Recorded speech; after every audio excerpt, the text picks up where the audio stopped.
اهلا بيكم. النهارده جايه اقدم لكم مكرونه بالبشاميل واللحمه المعصجه بطريقه سهله جدا وبسيطه، موجوده على قناتي قناه مطبخ فوفا بكل تفاصيلها. هسيب لك اللينك بتاعها في صندوق الوصف عشان يبقى سهل عليكي اثناء البحث. زي ما انت شايفه بالشكل ده، التسويه بتاعتها طالعه مظبوطه جدا، طعمها بجد تحفه خطيره، سهله خالص يا جماعه. المكرونه بشاميل اساس كل العزومات، طبق رئيسي على السفره.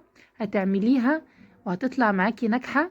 لو البشاميل بتاعها ما بيظبطش معاكي، انا عاملاه بطريقة صحية وخفيفة جدا، واللحمة المعصجة كمان معصجاها بطريقة صحية وطعمها بجد تحفة. زي ما انت شايفة بالشكل ده، المكرونة طالعة ما شاء الله عليها، طعمها وريحتها خطيرة.